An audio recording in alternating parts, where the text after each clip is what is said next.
to the F.W. de Klerk Foundation's Constitution at Work podcast. I am Daniela Ellerbeck. I am an attorney and the manager of the Foundation's Constitutional Rights Program. Today's podcast will form part of a series on electoral reform. Today, I am joined by esteemed guests, Michael Louis, Jan Gerber, and Mr. Johnson. Please introduce yourself. I'm also an attorney. I didn't start off focusing on constitutional law. I'm focusing on our drafting, especially of our Western Cape Constitution, but also adding some value to our national constitution. And then obviously the reform process that's been taking place since 2017. But otherwise, I'm the CEO of the Louis Group and also chairman of One South Africa Movement and chairman of the Independent Candidates Association. I'm Jan Gerber. I'm the parliamentary reporter for News 24. I've been covering Parliament for just over 10 years, especially since the introduction of the Electoral Amendment Act. The topic of electoral reform has featured prominently in Parliament. Much of my career, taught in Oxford for 26 years. I spent a lot of time studying electoral systems. I'm a political scientist and I taught politics in the PPE course at Oxford. I was very interested in what was going on here, then decided to come back to South Africa to run the Suzman Foundation. Well, it's wonderful to have you join us, and we look forward to the insights that you have to share. So perhaps let's start off with how our current electoral system works. Currently, we use the proportional electoral system.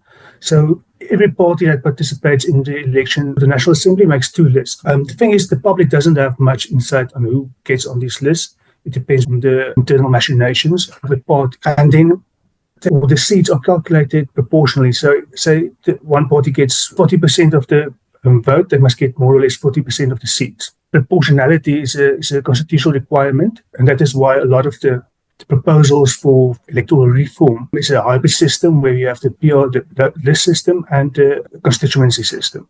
Well, I want to actually go back a little bit before what Jan so greatly exposed. The first thing is that it's important for the listeners to know that in the Constitution, we always had a transitional arrangement, which always said that the electoral system that we currently have is only just for a couple of years. It wasn't the final electoral system. And because we are a constitutional state, it's very important that we adhere to what the writers of the Constitution had in mind. In 2004, there was a commission, which we all know about, was the Van Zyl-Slabbert Commission, where Parliament gave the instructions to rewrite the Electoral Act, which they did. And Van Zyl-Slabbert came out with, really after about 7 months of hard work, an outstanding submission of a constituency-based system to change our electoral system. Unfortunately, what happened, the powers that be, being all the political parties, thought, well, this is really going to take a lot of power away from us. Let us just put it in the drawer. I really believe that this is a travesty for justice. And then in 2017, I decided to go to all the political leaders to ask them to change the electoral system. And all of them said, Michael, it's a great idea. But obviously, they just had too much power and they didn't do anything about it. And the only way we could do it was to go to the court. And we won the constitutional court case, which was the New Nation movement. And the courts then said that it is a human right that independent candidates can stand. And I must tell you, to be transparent, from the beginning of the applications in 2017, it was never about independent candidates.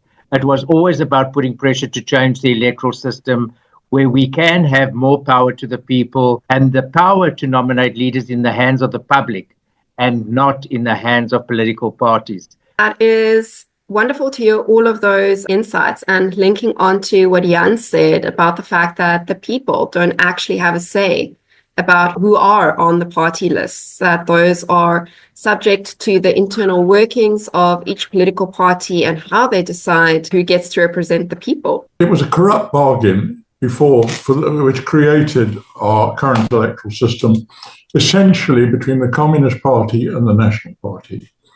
And the point was this. The National Party was doing continuous polling, which showed they were going to get around 20%. This meant they had about 90 MPs at the time, but some of those wanted to retire. They decided that they had to get 80 seats because that was about the number of MPs who they had who were going to return. And, they were career people who had got themselves into a situation where they depended on their parliamentary salaries.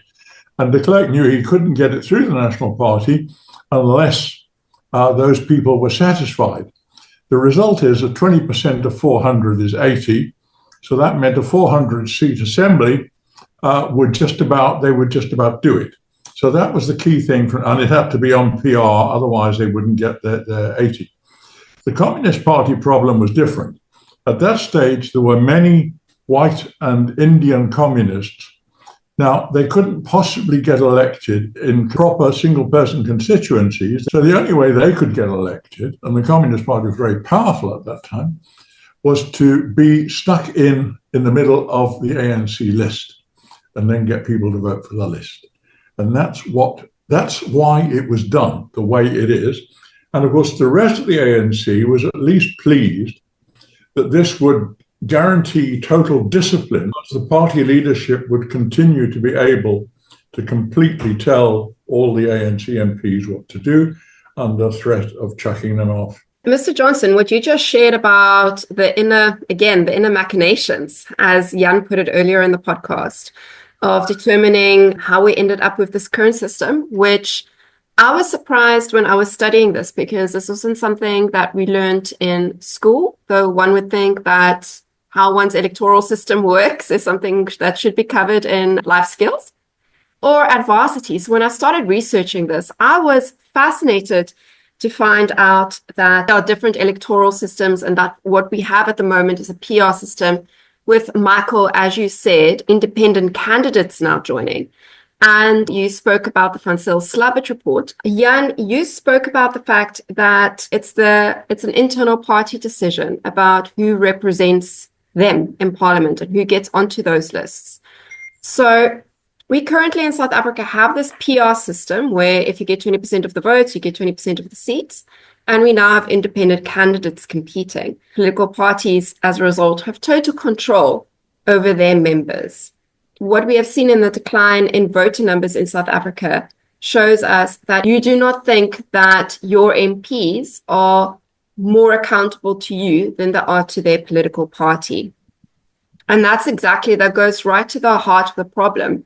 We want accountable members of parliament, Mr. Johnson, that you pointed out it's the political parties that have control, not the members.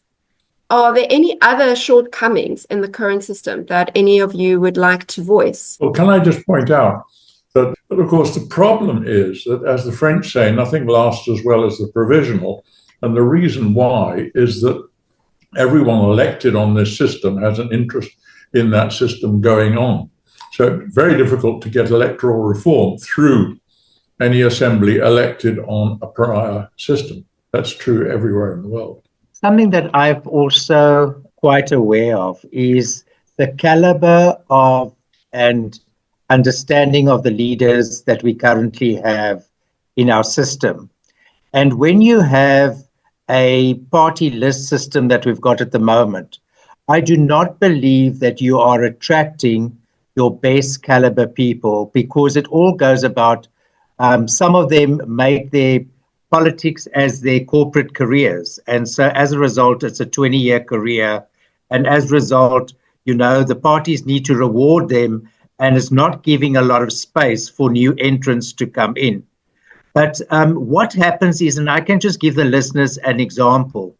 If we have, for instance, a constituency-based system, which we are promoting, and we take an area like Stellenbosch, and Thuli Madonsela stands as an independent candidate, what that does is automatically that any political party that wants to put up a candidate to be elected with Thuli Madonsela, they know they can't just put up an ANC flag or a DA flag. They have to put up a candidate with the caliber, the experience, the tenacity, the values of what she's there. And so as a result, part of what we are promoting is to develop a new esprit de corps of leaders that are well worthy of standing and representing us.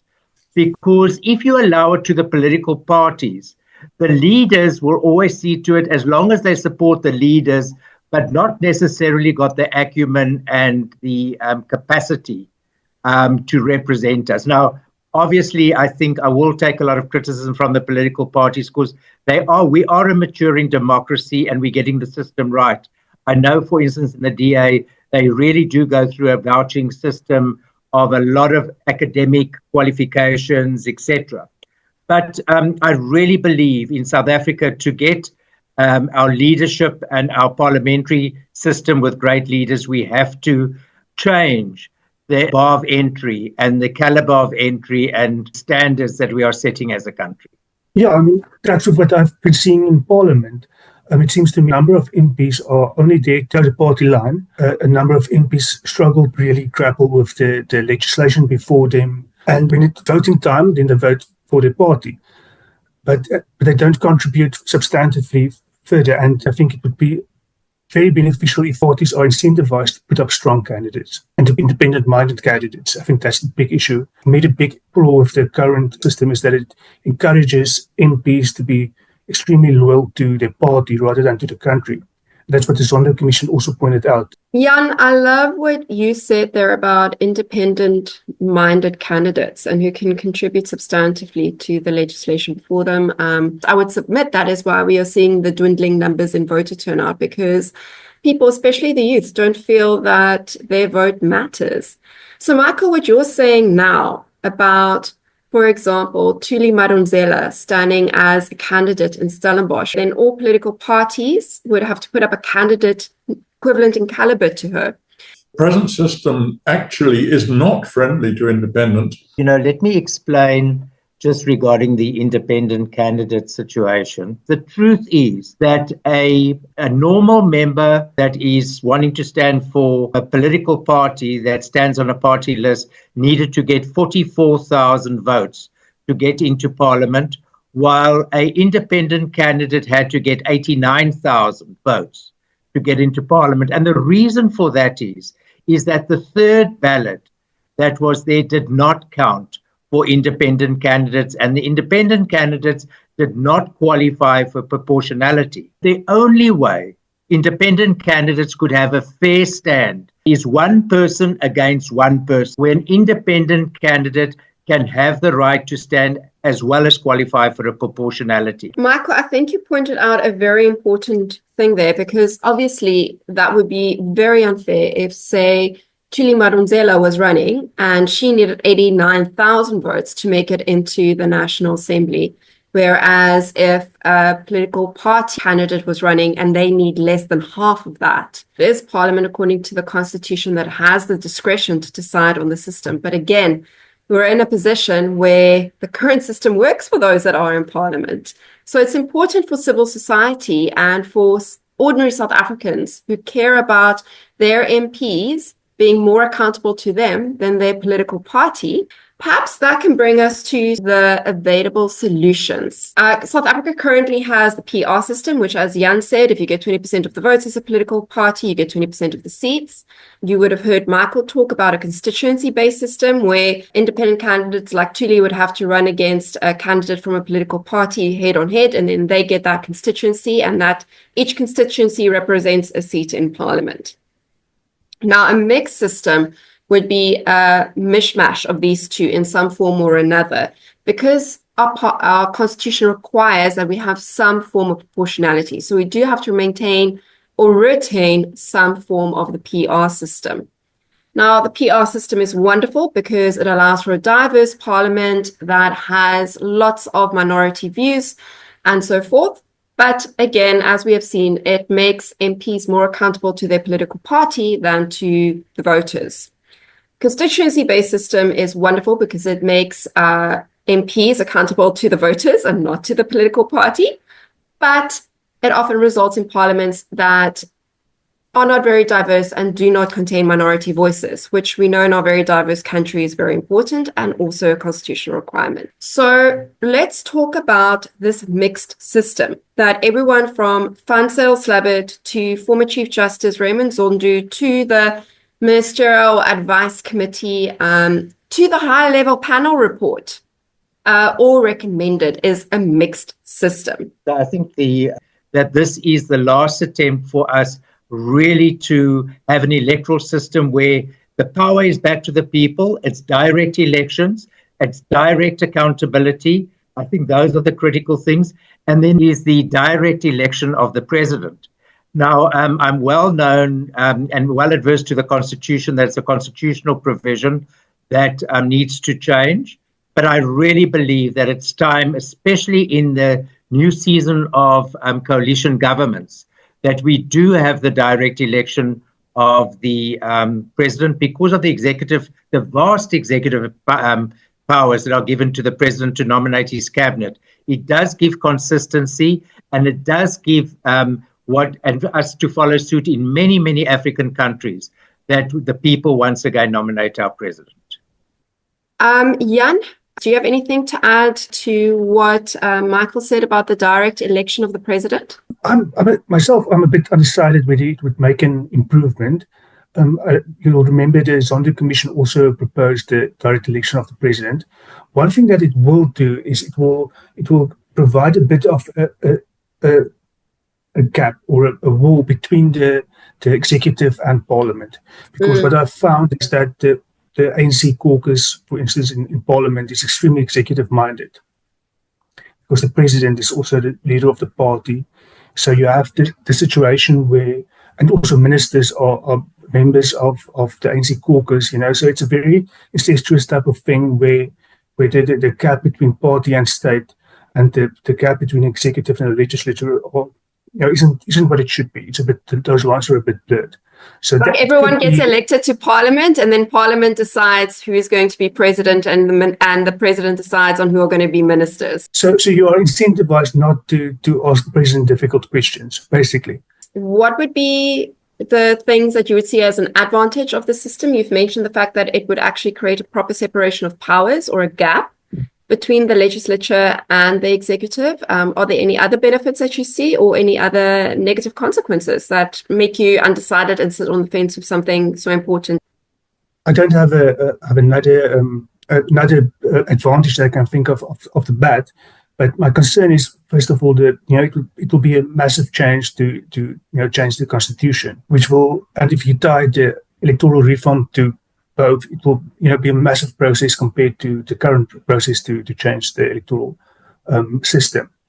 Secondly, direct election, it's not a guarantee against a despot, and it's already featuring in our politics, the personality politics, these big men types. No, this is very similar to the discussion that I've been having with people, where a direct election would be wonderful in the sense that it would provide a strict separation of powers between the executive and the legislature, and people would be in positions where they get to ask difficult questions of the executive, but also personality politics and the dangers that poses. But I guess that is the danger of democracy. Yes. Contradiction of democracy. Yes. Can I just comment on some of the things said? Look, I think that the cause of independent MPs is a lost cause. After all, we had a completely constituency system before, and it did not produce any independence. And I do not think that they are likely to get elected under any condition, really. But I would point out that in effect, with these tiny parties like Build One South Africa or Rise Mzansi, in effect, Muzi Maimane and Songezo Zibi are independent MPs because they're the only ones elected and they are their party, truthfully. And that's the only independence that we've got. And it's easier for them to get elected because they put a party name on it. And that's the way to go for an independent if they want to do it. Now, secondly, I would point out is that in the polling I've been doing over the years, the proportion of people who want direct election of the president is getting bigger and bigger all the time. And the last time, in just before the 2024 election, there was a majority of about 60% saying they want a direct election. So I think we've got to that point now. And of course, the point is that a presidential, if you look at it, say, in France, where you've got elected president, the presidential majority is not the same as the party majority. President has to get 50% plus one to be elected. And whereas a party does very well to get 30 to 35%, that's more or less as big as you can get in the Fifth Republic.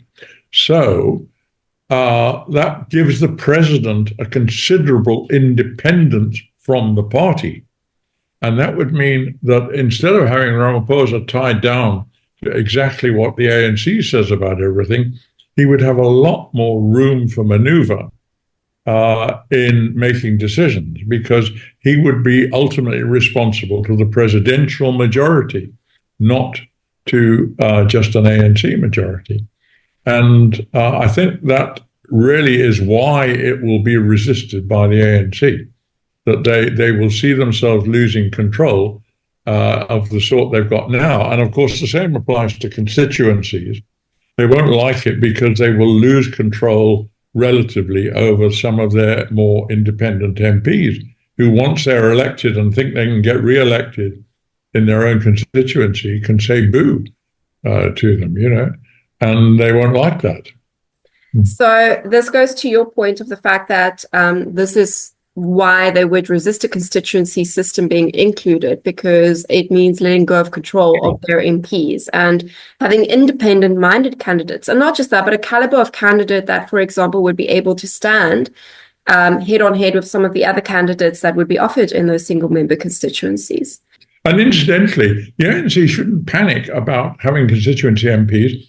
After all, if you look at the German system, the party leadership of the CDU or the SPD still has a considerable degree of control over their MPs. I mean, the party leadership, they are loyal to it, and, you don't completely lose control over them.